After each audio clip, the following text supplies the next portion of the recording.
Welcome to Comfy Cozy Up. So we are here to talk about books that I read in June. And June was Caribbean Heritage Month. It also was Caribbean. So a bulk of the books were of authors that were from the Caribbean.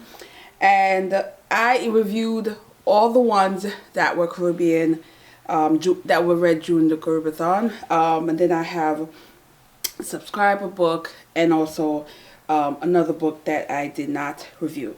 So let's know, I'm not going to go into much detail with the other ones that I did a full length video for. You can check those out.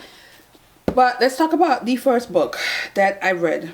Sweetness in the Skin. This is Aisha Robinson.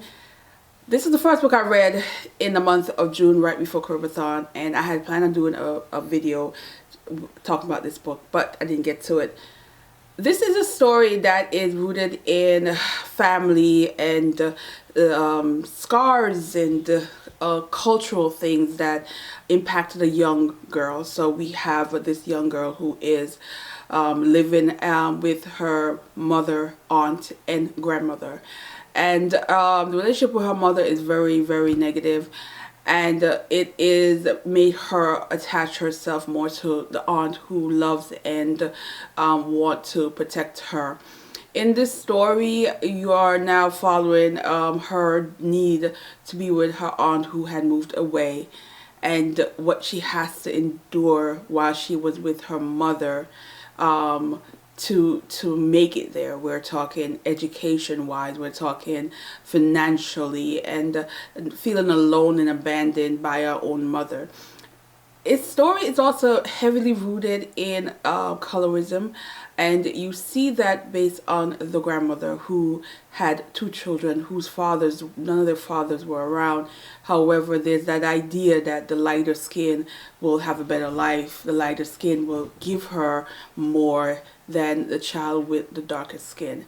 And this does happen. I remember growing up back in the days where if you went to anywhere that had a front desk, you would never see a dark-skinned person like my complexion. Typically, they were very light, very much looking mixed. And so there's that idea that you wouldn't have made it if your skin is dark. You're ugly, you're the bad child, there's a lot of that went on, and it is very much, you see it in this. What I do like is how they talk about home. And even moments towards the end when you're rooting for her and wanted her to get to that place of happiness, there's that idea, well, where does home really lies and what is home? And I thought that the author did an interesting job of still holding on to the Jamaican root, holding on to the idea of Jamaica still can be home. And it is all about who are you with. And just like anywhere that you live, if you are in an environment where there's people who love and support you, that can be home, and that can change your views on what home means. So I enjoyed this. I thought it was a really interesting story. I think I saw someone who had an issue with the colorism thing. It's kind of like our dirty laundry. It happens. It is very much happens, and I think there's some people who don't want to acknowledge it, especially those who already fall into the lighter skin. They don't want to acknowledge that there's some privilege to that in the Caribbean, especially in Jamaica, because that's what I can speak for. But yeah, I like this. It was interesting, heavy of course, but interesting. Then we have Haiti Noir, and this one I enjoyed. I love the stories. There's quite a few stories in this that I actually liked and was very much rooting for. I think this is another collection of noir where you get to introduction to authors that are new to you, and you can explore and see what else they have out there. I love books, that short story collection that's going to give me that. There's quite a few books, stories in this that are super heavy. And it's told in 3 parts, and it flows, it makes sense. There's not just like a random story that's just put in here that didn't actually go with a theme. It did. Enjoy this. There's a few authors in there that we can't wait to explore their full-length novels if they have them out there, but we'll find out. But this is definitely, I highly recommend that you pick this up. Then we have this little one here, and this is from Elisa Allen-Agostini, and this is an author that, again, I've read a book from her before, and this is Death in the Driver. Let me tell you, for a small book, it pack a punch. It is so good. It's really like following this officer who chased a little boy until he buck upon a dead body, and that body comes with a series of events and a series of things, and how his life gets intertwined in the storyline. Love this. Again, short read. I mean, you could probably get like 2 sittings in this if you just sit down one Saturday morning and read this. But it's really good. I do like the fact that she didn't have to drag it out, but still have a really good story. Yeah.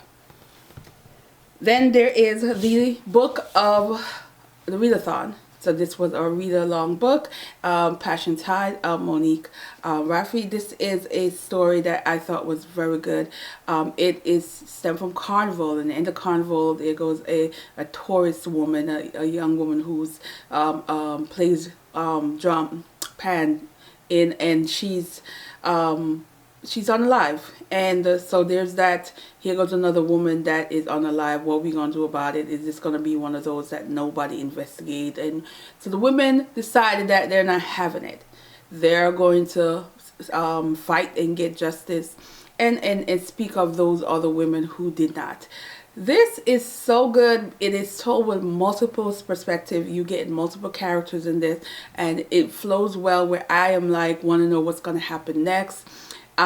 This is a book that is heavy on feminism, but in a way that I felt everybody was in it. You have different people, different women of different, lifestyle that come together. And then you also have a male character in this that he's just interesting, hot mess, just doing the most, but interesting and made the story well. So this is a page turner. I absolutely recommend this one. Then I read a book by Asian author, The Island Sisters. This was heavy. This is heavy, and it follows these women who call themselves the Island Sisters. They're from different parts of the Caribbean, and they are going through growing pains. They met at a very young age, and as life take them and relationships they get in, and the struggles of those relationships, and some of them are tied with a family. It is heavy on certain topics of domestic abuse, and it deals with grief in a way that is like it's very sad. I thought this was sad, but also has some action in it where you want to know what's going to happen next, kind of thing. But again, I'd also think she took a responsible note and talked about surviving. And those who don't always survive this kind of unhealthy, horrible relationship. So, yeah, interesting one. And then I read the subscriber pick, and this is Grief is Love, Living with Loss. And I figured this one was one of the ones that was probably put in the jar back when my father had passed. So, this one I felt... It talks about the different stage of grief. The moments of shock. There's moments of anger. There's moments of regret. There's moments of feeling not yourself. There's bits and pieces that will never be the same, and I can relate as someone who lost their father, and it was a situation of unsolved issues that we've had that never got resolved. So in this, I feel like a lot of what I'm experiencing wasn't discussed in this. I think this one was more so for those who had such a very close and relationship with their parents, and their parents passed, or in case of this one, watching your parents pass. But there's one thing for sure that she said in this that I just resonate with me. You will always be grieving about it. It never goes away. And even you just learn how to live with it. You learn how to talk about it without crying. You learn how to navigate those moments when you think you're okay and that something will happen and that person will just pop in your mind. You learn to navigate through those moments when the tears is not there but the sadness is there. And that's where I'm at in my grieving process now. It's almost 2 years. It's going with like a year and a half. And I'm still going through those moments. So I fully agree with that. The grief is just never going to go away. But you learn to live with the new norm, the new the new pieces of you that you still have, and you learn to grieve those, that outer part of you that's coulda, shoulda, woulda, wish, wanted, the want that's just never going to go away, because you want something that you just know never going to happen, but it doesn't stop you from still wanting what you didn't get.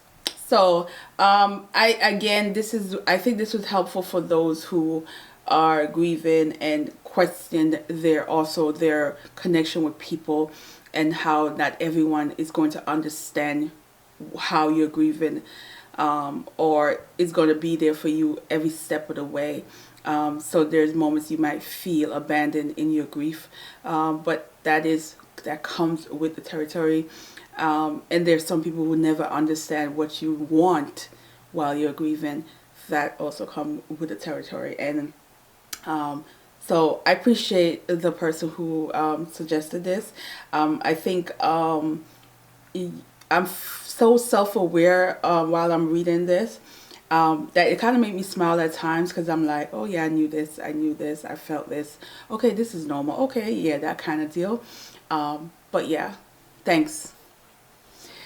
All right, let's go to the ebooks, and these are romance. So for Cooperstown, I did read one romance, and that is How About Forever. That is Rousey Adam.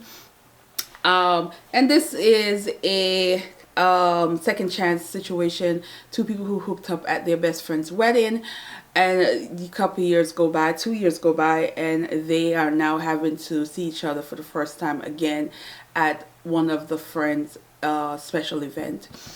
And so there's that rekindle, there's that that missed opportunity that they won't allow to happen again. Both are having difficult relationship and feel like the connection that they had is unreal, and not wanting to explore it because it feels this is not normal kind of deal.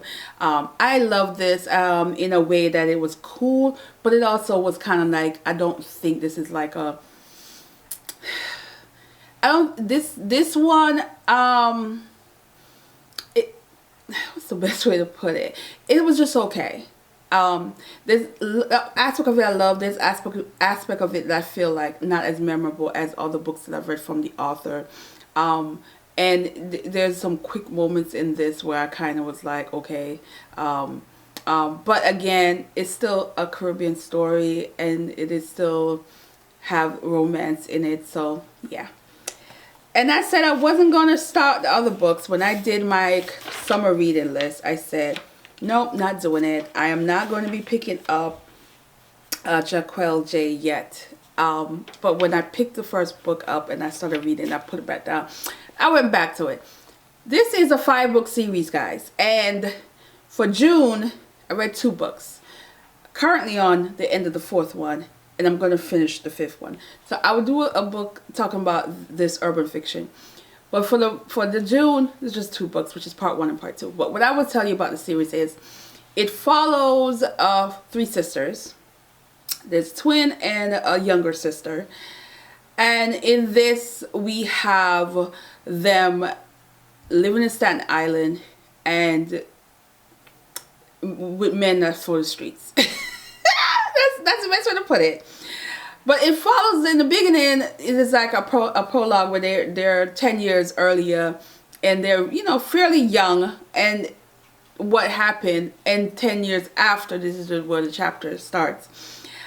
I'm an urban fiction girl in terms of, we know what they do, we know kind of danger, but we don't need to go in detail about it. That's what you get in this. It focused on their love. It focused on their reaction to loss.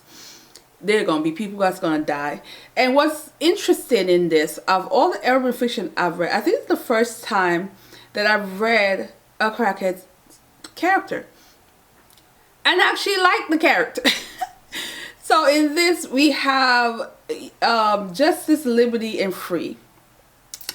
And Liberty is the rebel. She's also a twin, and she's dealt with a lot of the 10 years prior, and it scarred her to the point where she is a substance abuser.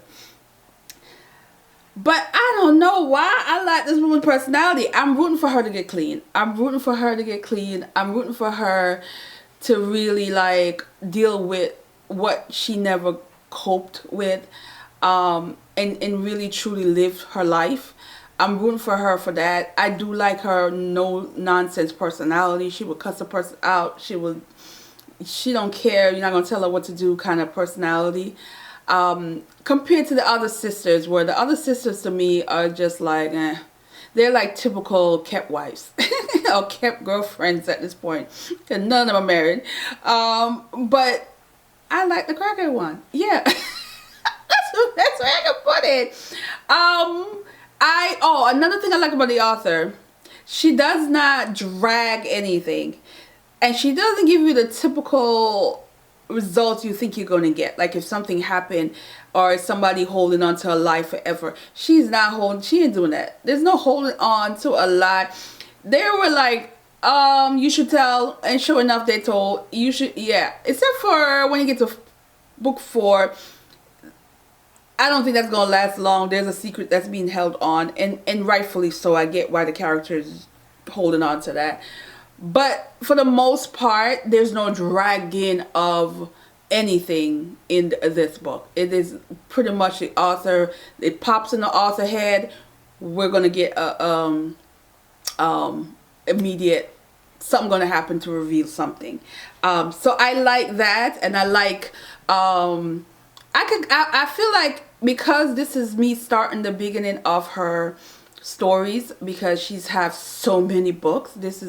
Our catalog is long, but it's gonna make me appreciate the newer story, because I mean, as usually these authors writing evolves, and how they tell story gets even better as the more they write. But I am here for it.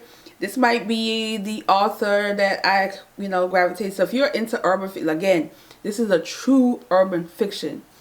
Okay, not no black romance, not no regular romance. This is a true urban fiction. So if you are not that person, don't pick these books up, because this is for the streets. This is a lifestyle that you will never want to be exposed to, but in a book you will soak it up and read, and it reads fast, because let me tell you, I am really flying through this series, and I cannot wait to get to the last one, especially what happened in the current one I'm reading now. I want to know how it's going to pan out, because this characters, and I don't hate none of the female characters. No, let me not say that. There's one that I can't stand, but for the most part, they serve their purpose in the story, that I'm like, okay, let's see how you're gonna pan out with this one. But one thing for sure, they baby making machines. They're heavy on the baby making machine up in these books. But for the most part, I would say I will continue with this series. I will continue with the author. I can't wait to get to more of the newer story that everybody's talking about, because no one's talking about these, because these are old. But I can't wait for the ones that everybody is like talking the most about, because I want to join in the conversation of those. So we're gonna end this here. Let me know if you read any of these books, your thoughts, and go and watch the live when you read, after reading, if you haven't read Passion Tide yet, where we discuss the book. It was a nice discussion. I had a good time. But yeah, thanks for watching, and I'll see you guys in the next one. Bye.